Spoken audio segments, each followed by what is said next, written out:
د یو وخت خبره ده چې په یو کلي کې یوه بوډۍ ښځه اوسېدله. د هغې هېڅ څوک هم نه و. هغه به په کور کې ایک یوازې وه. هغې به د ورځې د ځنګل نه یو ګېډۍ لرګي راوړل او هغه به یې په بازار کې خرڅ کړل. په هغه پیسو سره به یې خپله ګزاره کوله. د دغه بوډۍ کور خواته یو ګاونډي اوسېدو چې د هغه نوم ببرک و. ببرک یوه غوا ساتلې وه چې د هغه غوا به یې یو خس خیال هم نه ساتو او واښه به یې ورته کله ناکله اچول. اوهو، د دې غوا سره زه څه وکم؟ پیکی نه او ثابته ورځ واښه خوري او بل طرف ته یې رانه څوک اخلي هم نه چې دا خرڅه کم او ځانه پې بله غوا واخلم چې پی راله کوي. ببرک به غوا له واښه نه ورکول او الټه به یې ثابته ورځ وهله. دا ټول منظر به بوډۍ د خپل کور نه لیدو او په غوا به یې ډېر زیات زړه خوږېدو.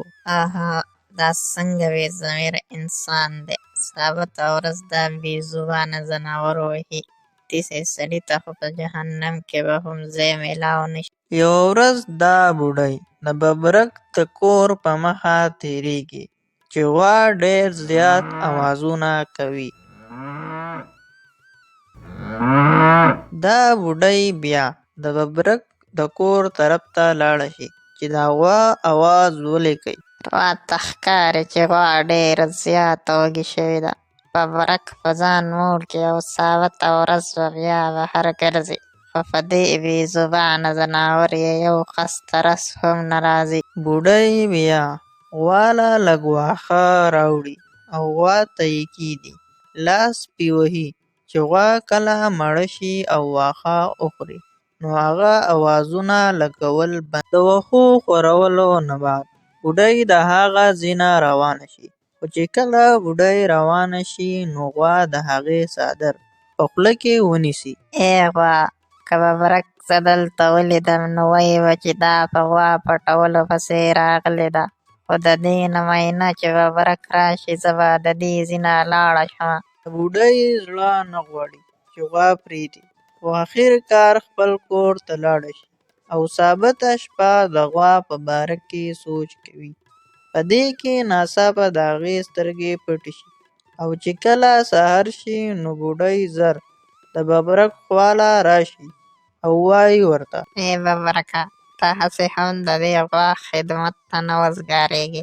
داسې چل وکړه چې دا په ما راخرڅه کړه. د دې خبرې اورېدو سره ببرک په زړه کې ډېر زیات خوشحاله شي. ای ببرکه، ته څه سوچ کوې؟ تا ته به ستا روپۍ زه نقد درکړمه. نه اما، چې څنګه ستا خوښی، غوا به در باندې زه ښه ښکلې په خوشحالۍ در خرڅه کړمه. ټیک ده بارې، ته خپلې دا پیسې واله او زه به درنه غوا بوځمه. ښه اما، غوا بوځه، خو دا یوه خبره راته وکړه چې ته په دې بوډۍ غوا باندې څه کوې؟ دا خو صفايي هم نه کوي. بس تا ته ستا د غوا روپۍ میلاو شوې، دغه تاله پوره ده. تا د دې سره نور څه کار نشته. بوډۍ دغه غوا خپل کور ته بوځي او په چمن کې یې وتړي. بوډۍ د دې غوا ډېر زیات خیال ساتي. هر ټیم یې په خېټه مړه ساتي. چې کله شپه کېږي بوډۍ اول دې غوا ته واښه کیږدي او بیا وروسته ځي او ځان له سملي. چې کله بله ورځ سهار شي بوډۍ راپاڅي چې غوا ته نور واښه کیږدي.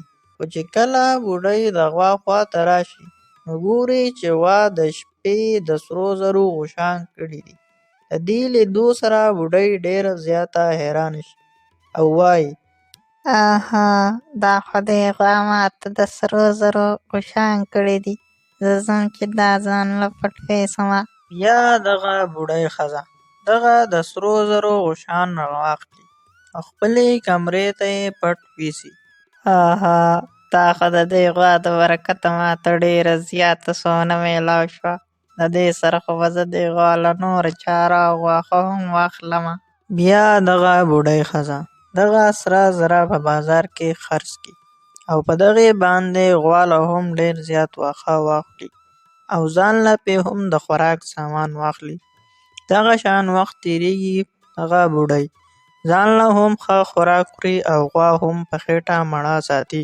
یا الله ستا لاک لاک شکر دی چې تا زما د لاچاره بوډۍ ډېر زیات خیال وکړ. همدغه شان ماښام شي، بوډۍ غوا ته واښه کیږدي او په خپله هم اوده شي. په بله ورځ چې کله سحر شي او بوډۍ د غوا خوا ته راشي نو ډېره زیاته حیرانه شي چې غوا خو نور هم د سرو زرو غوښان کړي دي. بیا په بل سهار ببرک د رګو سیټ خوا ته لاړ شي او هغه ته ټوله قصه وکړي چې د بوډۍ سره د سرو زرو ګوبر کولو والا غوا ده. اره ببرکه دا خبره خو د منلو نه ده. دا څنګه غوا دی چې د سرو زرو ګوبر کوي؟ سیټ جي زما په خبرو یقین وکئ، ما په خپلو سترګو دا هر څه لیدلي دي. ببرک آخر کار دغه سیټ خبرې منلو ته تیار کی او دغه شان د سیټ په زړه کې هم لالچ راشي او هغو دواړه بوډۍ طرف ته روان شي چې دا غوا ترې څه په چل ول راواخلي. اما جي زه ستا نه دا غوا اخیستل غواړم. ته چې څومره قیمت وایې نو زه به درله درکمه. نه بچیه زه دا غوا نه خرڅوم.